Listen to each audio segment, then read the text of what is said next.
Hi, guys. I am so excited for this live tonight. Let me go ahead and invite our guests in. Thank you guys for joining us. Hello. Hello, hello. And excuse me, I can't do too many things at once. So,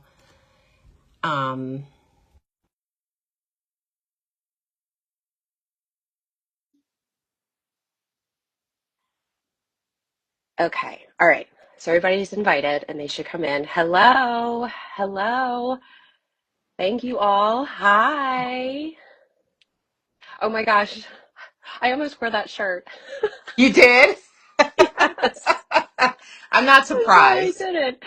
Okay, that's so funny. All right, let's see. Let me make sure Ryan got the invites. Hello, everybody. So good to see Yes. Oh everyone. my goodness. California. Uh, Hey, is that southern, northern? Where are you in Cali? Hey. Hi everyone. This is okay. so great. Ooh, a rose. Yes, hearts. Hi. We love y'all. This like gives me Thanks. life every week. Okay, what flag is that? Uh-oh. Okay. Okay, Great Britain. I know that one. Hello. Okay. Hi, Agent of Positive Energy. Hey, friends. Yay, Dee's finally able to make it from Jersey. Hi. Okay, Sacramento. Sacramento has the best flower or farmers market ever. Just random. New Mexico. Ooh, Aruba. Oh, and I love Aruba. I got the worst sunburn there. I'm sorry, I'm just popping off No, no, I'm randomly. glad that you are. I'm glad that you're Okay. here because I'm like trying to make sure Ryan can get in. Um Missouri. I'll brush my teeth and join afterwards. Okay, we're good with that. Sacramento. Oh, first live for locally. Yes, well, welcome. We are. I We're think we are like on week 6 of doing this straight. I know it's crazy because if you all know, we did not love doing this from the beginning. I mean, we loved talking with all of you, but this was not like our original cup of tea, but we Florida. are in it. Let's see. Hey. Yes. Okay. Drop hearts if it's your first live. With us, Kansas, Fort Lauderdale. Lots in Florida, Indiana. Okay. Ooh, the Philippines, Raleigh. Okay, DC, you're in like our neck of the woods. We need to see you in person. Ooh, Kuwait. Look at all the hearts, Hillary. I know, I can't believe it. ATL, Sorry, Arkansas. Love that. I am chatting with our guest to make Aust- sure that he gets in. So that's what I'm doing. Australia. What is it like? Okay, what time is it? I know it's the next day.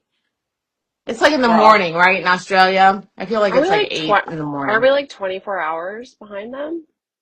Houston.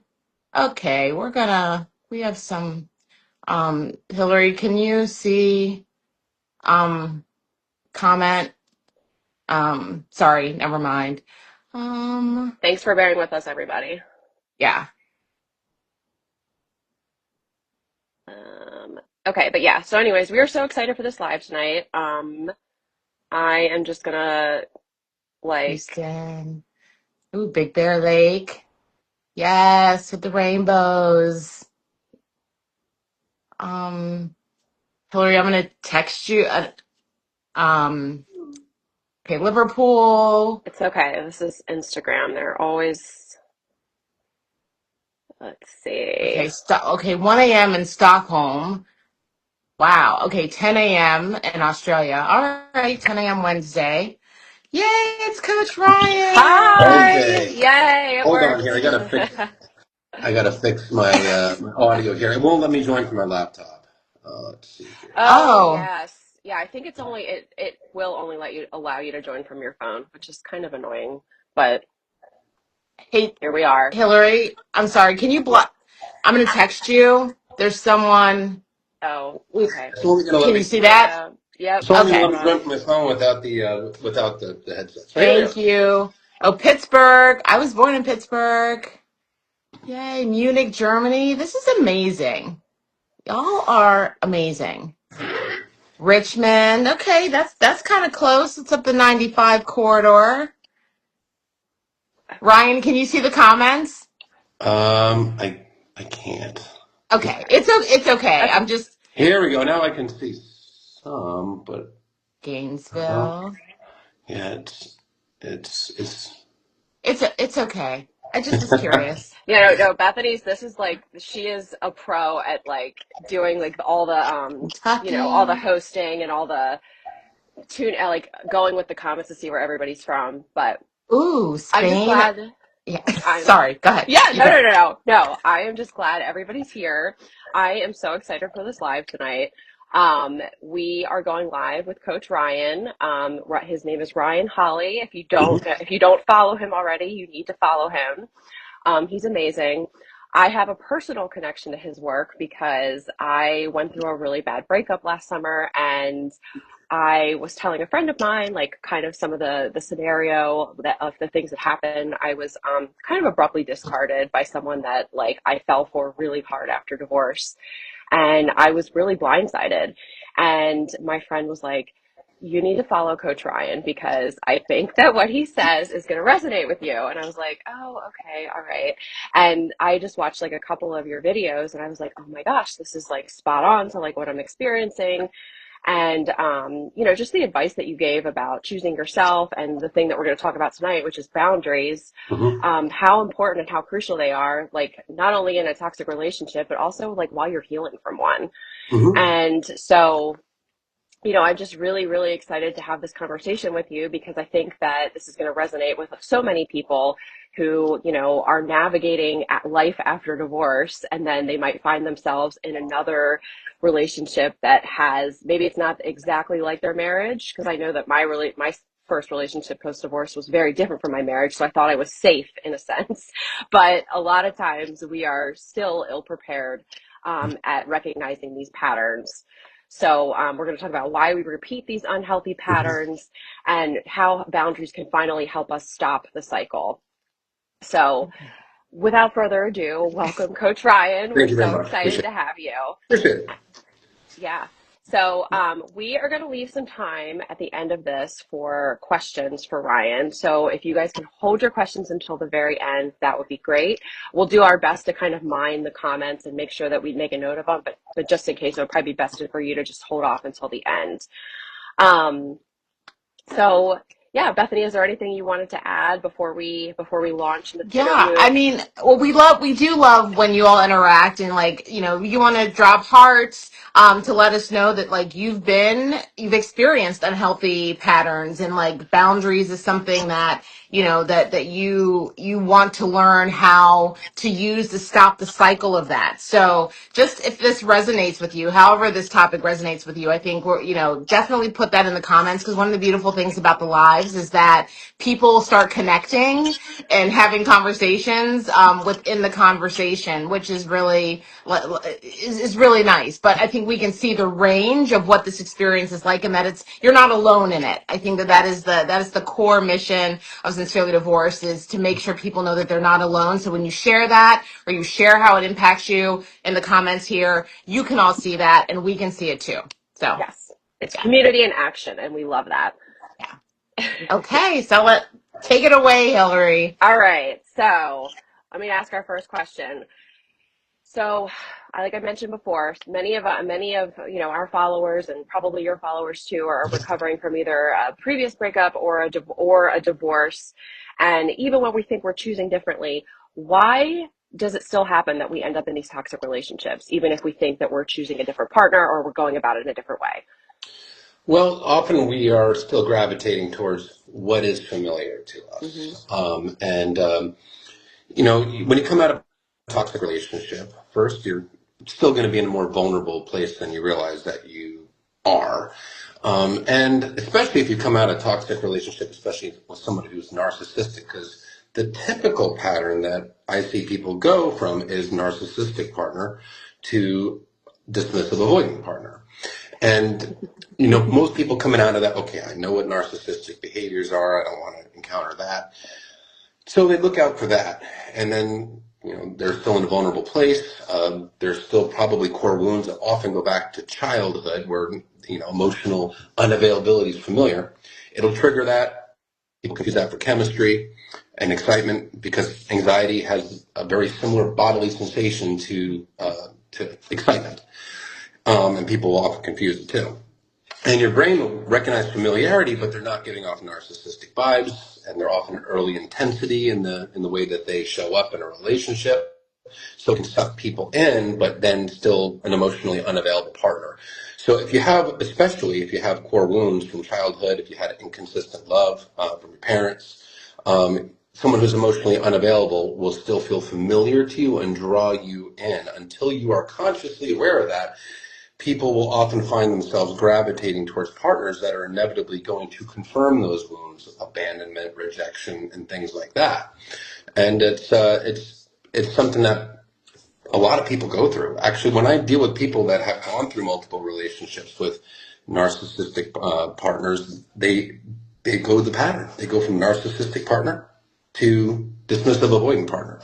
And, I myself have gone through that in my own personal life. That was part of the journey that got me to where I am. I had a marriage to someone very, very narcissistic. And I came out of that. I knew what that was. I didn't want to deal with that. Got sucked into the dismissive avoidant dynamic because I didn't know what boundaries were. This is my past life. I didn't know what emotional availability was. Learn the lessons, but it can pay off. The thing is, you can change the pattern. You can change it. You don't have to make the same choices. If you learn from it and you use discernment, you see if this person has emotional depth, the ability to self-reflect, take accountability, you can absolutely form a much different path. It's never too late.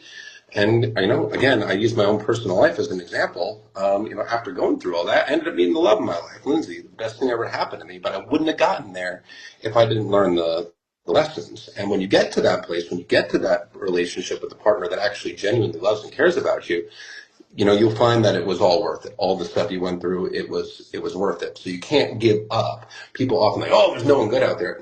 No, that's not true. But you need to start using discernment. You need to start choosing yourself and not self-abandoning and holding boundaries and things like that. But my point is I want to give people that hope because it's not this hopeless thing where everybody's out there is toxic and emotionally unavailable. There's good people, but you got to, know how to get to them. Ryan, I have a quick follow-up question. Can you talk more about why we would go or why people go from a narcissist to a dismissive? Just the connection between the two. I think I would love to know more about that. So typically this pattern will arise in people that have any degree of anxious attachment, or they can even sometimes be largely secure people with anxious tendencies at times. That doesn't mean this person is a completely insecure person that has no sense of self. That's not what I'm talking about. But a person that has a little bit of attachment anxiety that gets, bonded. I mean, there's not necessarily all bad things there.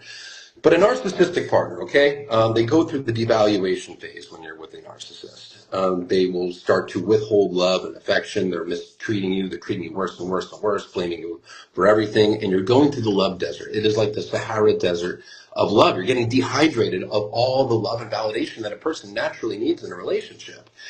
And you come out of that and you're like, oh, that was awful. I never want to go through that again. And you are in that more vulnerable state because you just crawled through the desert.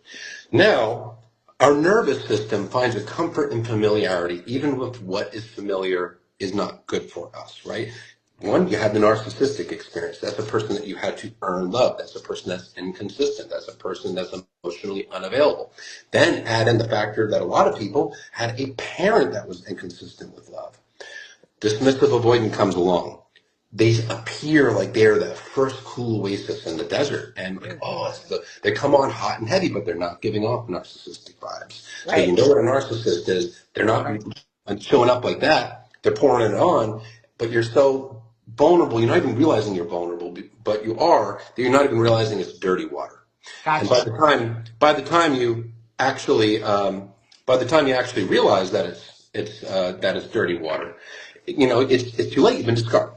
Yeah, you're hooked. You're Because I hooked. know that that's exactly what happened to me. the first relationship I was in post divorce was like, it couldn't be more different than my marriage, right? And like, I mean, it was a lot of love bombing, and I was there for it though. Like, I was just like, yes, love. I mean, I obviously I didn't know it was love bombing at the time, but I was like so there for it. I was like, yes, yep, I love you after 3 weeks. Yeah, that's totally normal, like, because I was just so like starved, Dehydrated. Yeah. dehydrated from like, I had all this like love that I like wanted to give, and I finally like felt like I found a partner that was appreciating it and was seeing it and all the things. And when it was happening, it felt like a drug. Like it was It is like a amazing. drug. It is Yeah, like a drug. Your brain's actually getting flooded with dopamine and oxytocin. right. And it is a drug. It's euphoric. But here's the kicker. When you are in that intense early love bombing phase, which is also what the dismissive avoidant is also known as the shared fantasy, because it is a fantasy. It is not real. Their Right. wounds haven't been triggered yet. It's a fairy tale, a romance novel. It is not real to them yet. They are getting flooded with dopamine too, but they are not getting flooded with oxytocin. They have internal walls, and plus the profound emotional neglect in childhood that they experienced, and were not exposed to oxytocin. And science has shown that their oxytocin receptors in their brain are not fully formed. Now they can grow, and Interesting. the brain has amazing neuroplasticity. It can grow. It's not a pathological condition such as a personality disorder. But until they do that work, which is largely done through consistent change in behavior and thought patterns, they are not really fully able to bond to a partner the way that a more emotionally available person is. So you are bonding to them with that oxytocin. It's the bonding hormone. They're not bonding to you. They're riding the dopamine, but the brain simply cannot sustain the elevated level of dopamine. So 4 to 8 months in, typically the dopamine levels start to come down, because 4 to 8 months is generally what the honeymoon phase is. It can be Yeah. longer or shorter, but when the dopamine levels come down, the all that's left for the dismissive avoidant is their insecurities. So you've gotten hooked in, you've got hooked onto that drug. Well, now they're either different, or they're exiting, they're pulling away, but you are bonded. And people tend to hold on to that early version, hoping that'll magically come back, but it never does, because that was only a fantasy. Yes, absolutely. And can we go back to the oxytocin comment? So how does that, okay, so how can you tell us again, like kind of go over again how that goes with like their childhood and their attachment style and all that, and how that comes into play and how that's all related? Absolutely. Oxytocin is the bonding hormone. Human beings are naturally bonding creatures. We bond to children, we bond to pets, we bond to parents, we bond to friends and our partners. And early in life, when parents are giving a child love, there's bonding, right? Now, I think a good explanation for this is the wire mother, cloth mother experiment that was done on attachment. And what they did was they took a bunch of newborn monkeys and they separated them from their mothers. And they gave them two mothers, but they were artificial mothers. One was made of like wire, like clothes hanger wire. Not very warm, not cuddly, very cold, unwelcoming. But that mother gave nutrition. I believe it was milk. Mm-hmm. The other mother was made of a warm, cuddly, soft cloth. And what happened was the infants, prioritized the cloth mother over the wire mother, and they would only go to the wire mother when they absolutely had to eat. So what it went to show is that infants, even of other animals, but human beings are no exception, will prioritize emotional safety over substance, over other needs.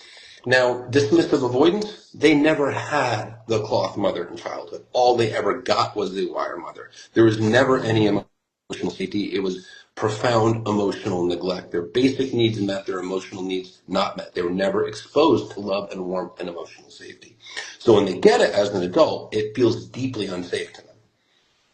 Even though they want Interesting. it, they can't sustain it because they don't have the capacity. Huh. And I so wish you're, people. Oh, I'm sorry. I no, wish go people ahead. would. Go ahead. I was just gonna. I mean, this is not really contributing, but I wish people could wear a name tag that says dismissive avoidant, and or that people even knew that about themselves. Because I think that like one of the things Hillary and I talk a lot about. I don't think that I'm like dismissive. I think that I may have some avoidant tendencies, but like awareness. I mean, I think that there's two things, right? For people that might be in this conversation, right? Like one, if you think you might potentially be an avoidant, right? And how you go about disclosing that, navigating that. But then the other piece of that is for people who have been hooked by an avoidant, how do you get them out of your head? Because, with that oxytocin, and maybe that's the next natural question before we move on to what if you happen to be one. But how do you kind of quit a dismissive avoidant, because it really feels like you get put through the ringer? I mean, just You do. watching what Hillary went through was really difficult. It'll wreak havoc on your nervous system. And what they will do with their intermittent reinforcement is they will hijack your brain's dopamine reward system. And it turns your brain into an addict brain. So, Wow. for example, the same as a gambling addiction. They're kind of like the slot machine partner. You know, you occasionally win, euphoria, yay, my needs are getting met, but then you're losing, losing, losing. But the subconscious brain starts to view them as the only way to get back to that happy, feel-good place, because when they do give you breadcrumbs, because that's what they do once the relationship progresses, they can't really give you the full meat and potatoes, but they give you the breadcrumbs, and every breadcrumb comes with a euphoric dopamine rush, and it's the highs and lows, and it really creates an addiction.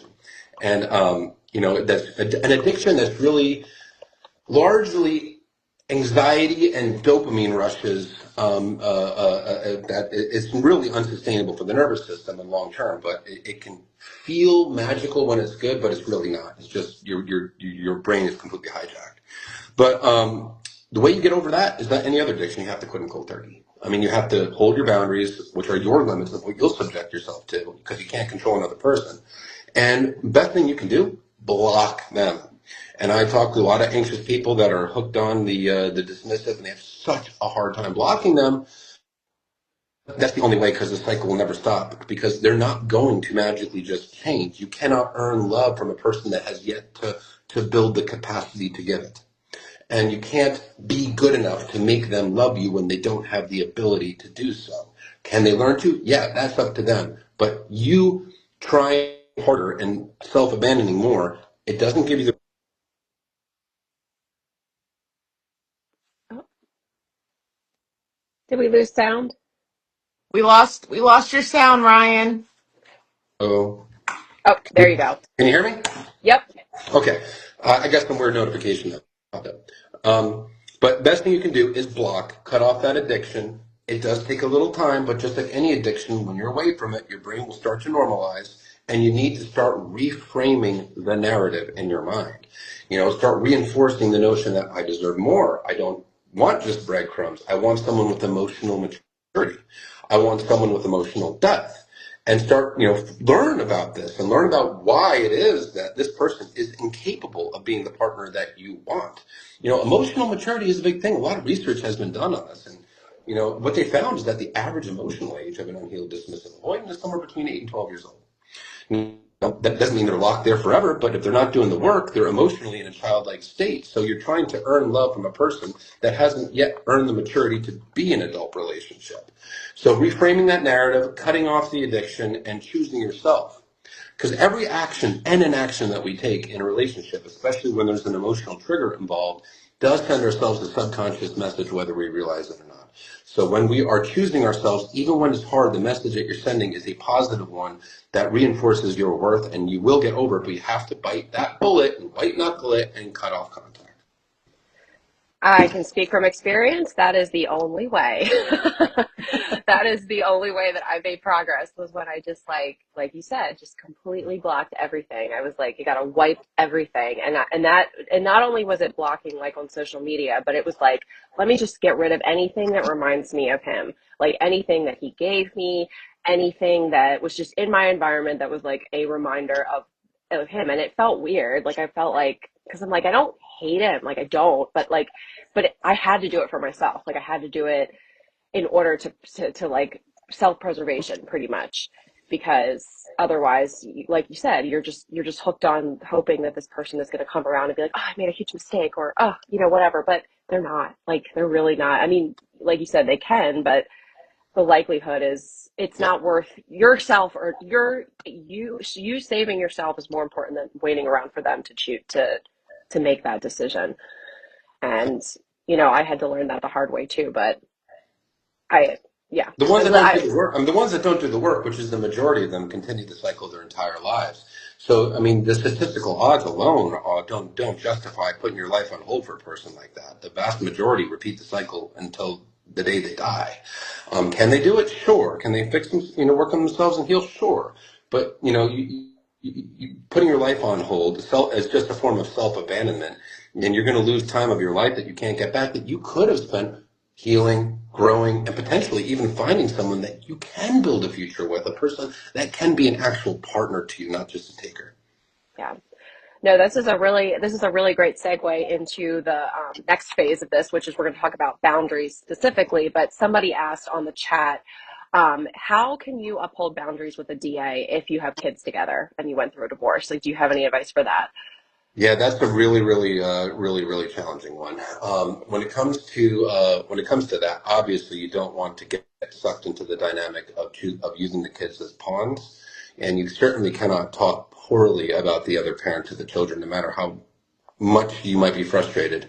When it comes to those kind of boundaries, all you can really do is communicate to this person and tell them, yeah, this doesn't work. This is what I need. This is how I feel. This is my boundary. Mm-hmm. And when it comes to enforcement, well, you can't, if you're already divorced, you can't divorce them again.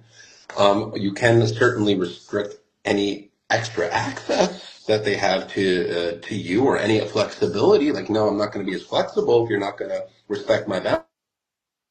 But at the end of the day, there's only so much you can do to control a co-parent in a divorce. And just consistently communicating your limits and not enabling, meaning not just constantly caving, is all you can really do. Your hands are somewhat tied. Yeah, absolutely.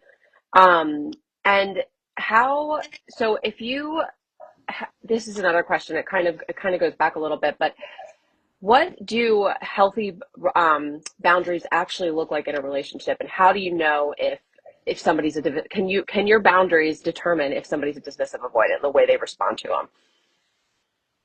I mean, they can be a very good indicator of dismissive avoidant attachment, or at least emotional availability. So healthy boundaries, everybody is different, right? What one person's needs and boundaries are not going to be 100% the same as others. But here's the important thing about boundaries. They are based on your core relationship values. They're based on what you value in any relationship. And you get to determine what your boundaries are, because you're not trying to control the other person, you're controlling your side of the street. Ultimatums will be trying to control the other person. So, for example, if you don't spend more time with me, I'm leaving. That would be, you must do this or I'll do that. That's an ultimatum. The boundary version would be, I can't be in a relationship with a partner that doesn't spend any quality time with me. This focuses on yourself. Now, what's healthy is really ultimately what works for you, but I think there's a really good exercise to do on boundaries to get in touch with what your boundaries are. But and it's, when you take a little time, take pen and paper, think about how you want to be treated, how you yourself be. What are things that you walk away from, but what are things that you wouldn't walk away from, but maybe don't feel good, or things that you don't want to put up with, things like that. Reflect on past relationships or current relationships. I mean, there's no wrong answers. You get to determine what your boundaries are. Obviously, the more restrictive, the harder it is going to be to find a compatible match. But basic things like, I need somebody who's consistent with communication, not hot and cold or disappearing for days, or I need somebody that values quality time, or I need someone that, speaks to me or treats me with respect. Those are very basic, normal, healthy boundaries. I don't want to be cheated on, another good one. And when you come up with this list of boundaries, just take it one step further. Ask yourself why for any given boundary. So say, for example, the boundary is, I need somebody that is consistent with communication. No hot and cold disappearing act for days. Doesn't mean they need to blow up your phone all day. Just means that, they need to be reliable. Well, ask yourself why. Why? Because consistency, communication builds trust, and closeness. Trust and closeness. There you go. Those are two core relationship values behind that boundary. Mm-hmm. It is what you value in a relationship that crafts your boundaries. It's a really good way of defining who you are to your partner based on what you value. Shared interests are great. That's not enough to keep people together. Interests shift and change over time. And we both vote for the same political party, or we both have the same views on religion. Great. But if you want closeness, they want distance. If you want honesty and they lie, if you want respect and they're disrespectful, the other stuff doesn't even matter. You got to share the same core relationship values. And that's where your boundaries come into play. But when you have no boundaries, you're essentially saying, all my values don't matter to me. I just need your approval. That's self-abandonment. And you're a blank slate, and they can apply whatever they see fit to you. So healthy boundaries are really what's healthy for you, meaning, how do you want to be treated? And it's a healthy boundary if it's based on what your limits are and how you want to be treated. If you are basing it on trying to control the behavior on the other person, it's not a healthy boundary. That's really good. I mean, because one of the things that we talk about in dating after divorce is the importance of having those conversations in the very beginning about what you value, like normalizing that, because that is Yes. not something that we're necessarily taught to do. Right. We're taught to respond to the oxytocin and the butterflies and the, oh, they're attractive and there's chemistry and, but, and right, figuring out, oh, we like the same team and do we like the same kind of food? Like, those are all the things that we're conditioned to What's find your out favorite about, color? but not the values and, and the boundaries. And I imagine probably most DAs, if a person sits down and approaches them with, this is how I want to be treated. These are the things that I They're, value. That they're that, going to that leave a probably road strip of rubber on the road so fast. I mean, you're like, what? Where'd you go? yeah. No, but it's The true. ghost. And by the way, you mentioned butterflies. I just want to add, butterflies are often a red flag, especially if you have a history of anxious attachment. Interesting. Yeah. Because feelings and emotions are actually two different things. You all use the words interchangeably, but they're not the same scientifically. Emotions are your thoughts. Feelings are the bodily sensations that coincide with an emotional trigger. Now, this is where our brains will play tricks on us. The subconscious mind will often quickly pick up on emotional unavailability and a lack of emotional safety in a person on a first second date. And what happens is it triggers anxiety. But anxiety, rapid heartbeat, jittery palms, sweaty hands, guess Mm. what? It's the same bodily sensation as excitement, butterflies. So often people think that this is chemistry and butterflies and excitement when it is their subconscious mind, which remembers a lot of things that we don't consciously remember, warning them to run away from this person because this person is not emotionally safe. So butterflies is actually usually, in most cases, a red flag. Healthy chemistry is different. Healthy chemistry is not jittery. It's not butterflies. It's like you're drawn to this person. Like you enjoy them. You're looking forward to them. You feel it's almost like you feel at home with them, but it's not. But the butterflies is warning. So interesting, because that is not at all what we Yeah. see in movies, what we hear about, and all the things. And it's no wonder we're all like misfiring and like ending up with the wrong people because we're not looking for the right things. So yeah, no, I think that this is great. And I think that this is also important for us to know how to not confuse, like if, we're entering into a new relationship and, you know, we feel the butterflies or, which could be a red flag, but what are some other things that we should look for in that early phase where there's likely to be those butterflies or there's likely to be those, that dopamine rush and Yes. how do we know? Well, first of all, butterflies in of itself, while it is often a red flag, can't 100% just go by that because you could just be nervous, right? So there is that aspect, but it's just something to pay attention to. Now look for seeing how the other person shows up. Now, the best thing that you can do right away before you really invest time into this person, because there might be red flags that pop up on the first date, but the best way is just to ask some questions, right? One of the, good question, for example, what does a healthy relationship look like to you? By the way, asking these kind of questions, it's going to often be off-putting to an emotionally unavailable person. They don't like that. They want the surface level questions. They might give noticeable discomfort when you're asking questions about emotions and relationships, or they might make a joke and try to circle it to something light. But ask these questions. And first of all, the answer from a healthy person is going to be, there's a lot of good answers, but it'll probably be something along the lines of, well, healthy relationship, open communication, conflict resolution, deep intimacy, physical, emotional, deep bond, right? Growing, learning together, things like that. And there's, lots of different things that can be healthy answers. But the red flag answer to look out for, which is almost going to be the answer for every dismissive avoidant, it should be easy. It should be light. It should be fun, natural flow, no drama. In other words, the fantasy relationship that doesn't trigger their wounds. No emotional intimacy, no deep emotions because they call that drama. No conflict, no expectations. If they say easy relationship, walk away. Do not date this person anymore. Healthy All right, relationships are storing it not away. easy. They're not easy. They take work. It is rewarding work. It is worth the work.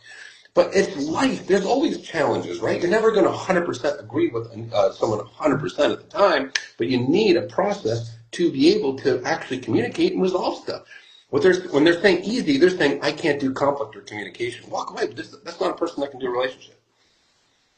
Wow. Another Yeah. one, good question to ask, is love a feeling or a choice? These kinds of questions.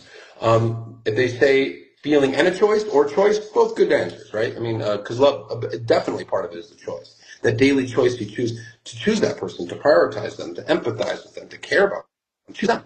Not just when it's easy, but when it's hard. But if you say feeling, and by the way, not all, but most dismissives will say feeling.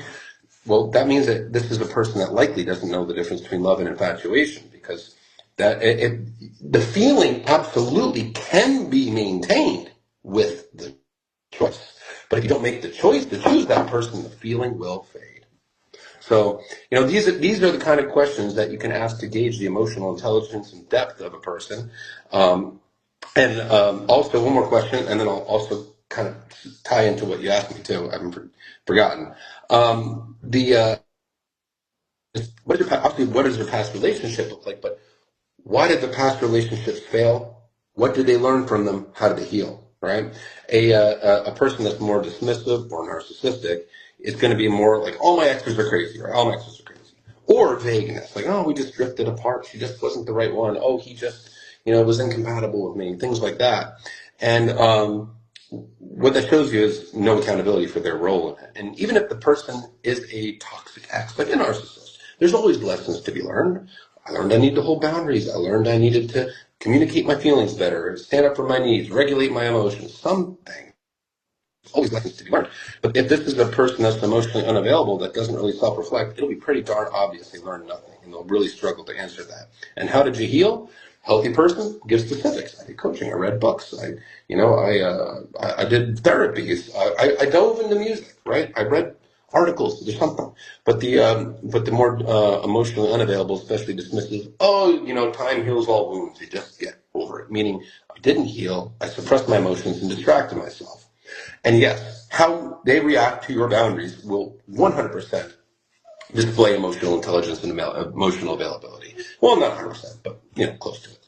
Because a person that is emotionally available with emotional maturity and emotional intelligence will respect your boundaries. Even take it, maybe trigger for a moment, but they'll take a second, reflect, and show up for you to take accountability, right? If their immediate, especially if their immediate instinct is to either shut down or act like you and turn it around on you, that somehow you're just being insecure, you're being too needy, you're this, that is a sign of low emotional intelligence. That's a person that cannot even receive your feedback, and a person that is not empathetic because they're not even willing to consider your perspective. Instead, they want you to doubt yourself so they can escape accountability. And that is a big sign of either being dismissive or narcissistic, because they'll typically react to it in that way. It's also common for dismissive avoidance and even probably narcissists that they bounce from relationship to relationship pretty quickly, correct? Like That's, not there's no always. really recovery time in a lot of cases from, That's correct. I mean, obviously, not every single right. dismissive does the same exact thing, but it is a very common pattern, especially when they have a history of 4 to 8 month relationships. Or even longer ones, but there's no recovery time, just immediate into new relationship, because they're using the new relationship as a way to avoid.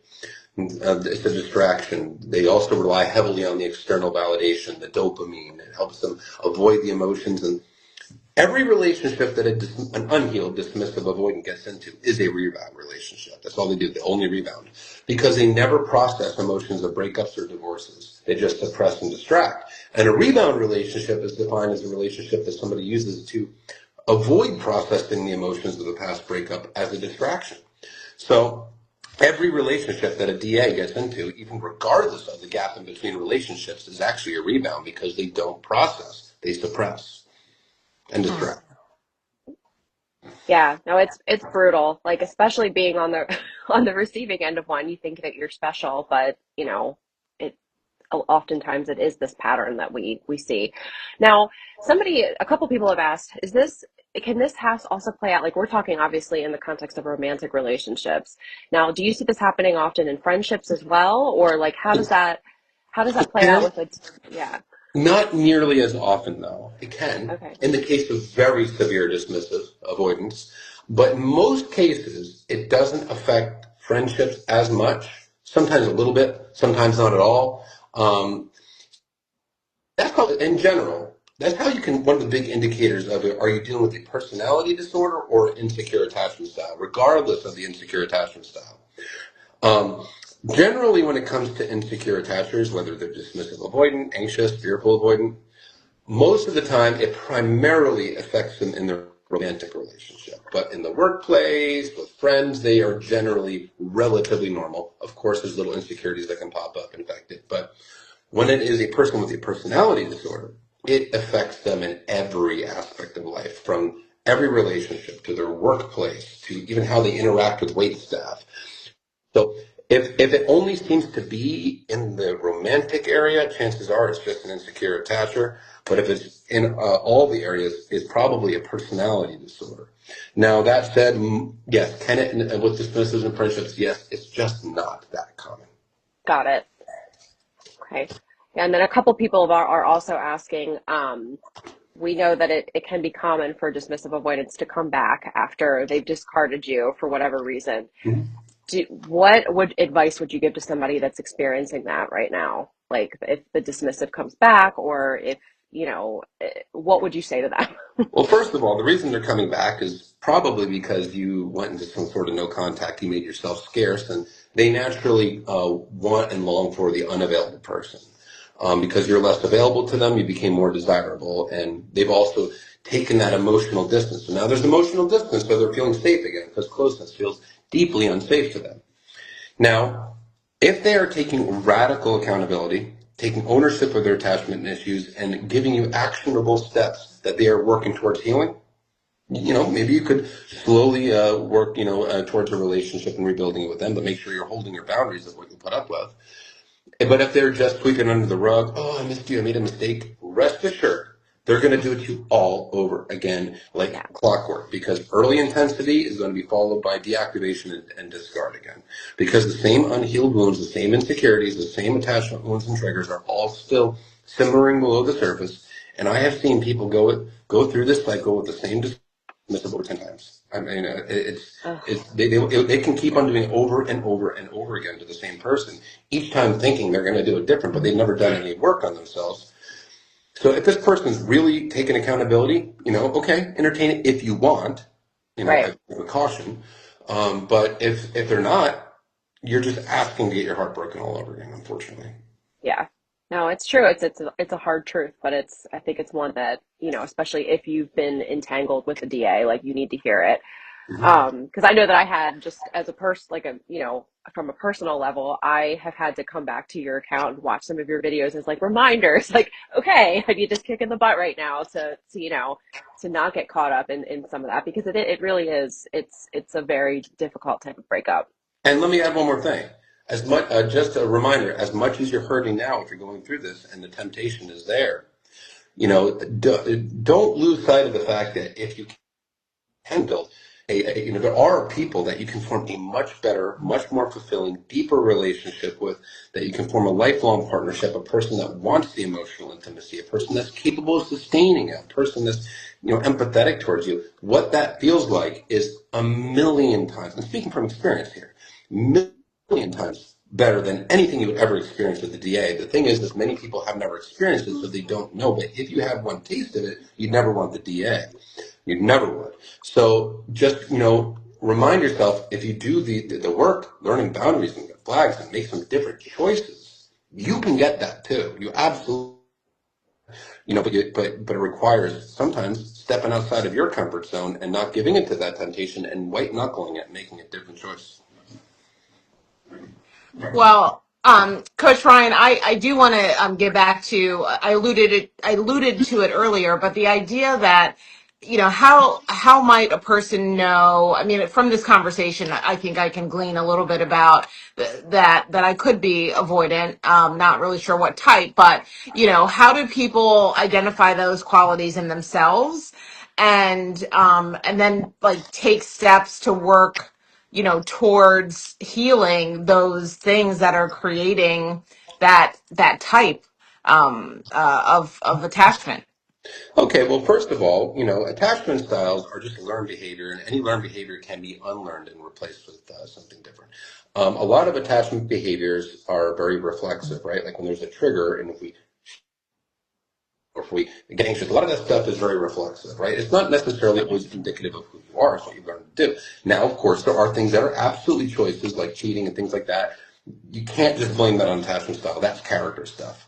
But now that said, if you recognize that within yourself, okay, questions to yourself. Do I have a pattern of starting to lose interest in partners between 4 to 8 months? Have I really ever taken accountability for breakups? Do I run away from difficult conversations, or am I willing to have them? Do I resolve conflict, or do I run from it? It requires you to ask yourself some maybe uncomfortable. Mm-hmm. If and there's just really looking at yourself and saying, do I feel comfortable relying on someone for my emotional needs, or does that sound terrifying? And if the answer to a lot of those questions is, yeah, I don't feel comfortable being close, I feel hyper, getting close, feel smothering, I tend to run away from relationships 4 to 8 months, then okay, you might be a dismissive avoidant. You might be a dismissive avoidant. What I also find too is that a lot of people that think they're anxious attachers are actually fearful avoidants. Because and anxious attachers and fearful avoidants, both have an anxious preoccupied attachment style, but the fearful avoidant also has a dismissive avoidant attachment style. Now, it shows up much differently than a regular dismissive avoidant. The triggers are different, the fears are different. The core wound is betrayal, the fear that, love equals pain, that anybody they love is going to hurt them. But they often do find themselves in relationships that dismiss, always feeling anxious. But a good indicator of that is, okay, well, how do I handle conflict, right? True anxious preoccupied will often avoid conflict like the plague. Fearful avoidant, if you try to figure out that's you, are you the one that starts? Are you more, are you more hypervigilant? Hypervigilance is a key of that. But the thing is it all can be healed. Anxious attachment, fearful avoidant, dismissive avoidant. And it doesn't mean you're a bad person. It doesn't mean you're going to be a bad partner if you're willing to own your side of the street and work on yourself. Because it's not about being perfect. It's about being on that journey, right? Can I learn, grow, take accountability, and improve myself? If the answer is yes, then you can be a good partner to somebody. You don't have to be perfect. CBT is the most scientifically proven approach to rewire the attachment system. CBT stands for cognitive behavioral therapy. It focuses on a change of a repetitive change of behavior and thought patterns. So, in other words, how you do what you do on the outside through repetition affects how you feel on the inside.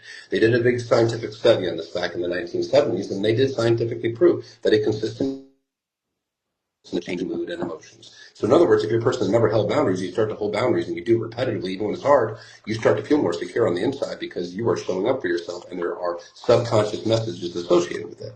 So if you essentially fake it till you make it really does work with attachment. If you behave as if, okay, what would the secure person yourself to do it? The more you do it, the more natural it becomes, and you're forming new neural pathways over the old ones and rewiring the brain's attachment system. And it's effective for all insecure attachment styles. And they all tend to respond the same way. You're rewiring that nervous system. Wow. Well, thank you for that very detailed answer. I took some personal notes there, so thank you for that. And as we wrap up, I just want to say this conversation was so needed. And Coach Ryan, you are everything that Hillary has been raving about for well over a year. I mean, it all just has come to a clear head here, and so we really appreciate you sharing your wisdom. And if you could let everyone know where people can follow you, because if you found this helpful, and I'm certain that you did, you want to follow Coach Ryan if you don't already do so. So if you can let him know, let him know, Ryan, that'd be great. Yeah, you can find me on Facebook or Instagram under Coach Ryan or Coach Ryan Hawley. It's on Instagram. It's the verified account. And you can find me on TikTok under Coach Ryan, and on YouTube under Coach Ryan. So I'm on all 4 of those platforms. Sometimes there are copycats out there, but when in doubt, check the follower count. I post the majority of the content on all the platforms. So if you're watching me on one, you're getting my stuff. Except that I do post some YouTube unique stuff on there that is designed for the YouTube format. So check that out too. Give me a like and a follow. Yeah, and someone just asked how they can rewatch this or send it to somebody. So we're going to post this on our account, and we'll tag you, Ryan, as well, if you want to share it to your followers. Absolutely. And we would love, if you're open to it, we would love to do this again, because I think that your wisdom is, it's so needed, and especially in this space of, people that are healing and entering new relationships and kind of, recovering from toxic ones. Just all of this insight is just so incredibly valuable, and we're just very, very appreciative. And it's so encouraging, because what you're telling people is that, we can stop the cycle, that we don't have to be sort of on this merry-go-round of, disappointment or sadness or toxicity when it comes to relationships. So I really appreciate your very hopeful framing of what we're all capable of as human beings. And I've seen it play out many times. I've experienced it in my own personal life. Well, one thing, and because I don't, it's not doom and gloom. There are good people out there, and when you get that good relationship, it's worth everything. Now that said, I do want to make one note. Just dismissal of doesn't mean bad person. There's plenty of them that are good people, but they can be bad partners and still be a good person. Now, of course, with they can also be a bad person. That's character. Character is attachment, separate. Yeah. No, I think that's I think that's a good point. Yeah, absolutely. All right. Well, again, thank you so much for your time. And everybody, if you haven't followed Coach Ryan, now's the time to do it. And stay tuned for the replay, because we'll be posting it on our accounts. And we hope to see you again soon. Appreciate it. Thank you very much. Thanks for having me. Bye, Ryan. Thank you. Bye. Thank Bye, you everyone. so much.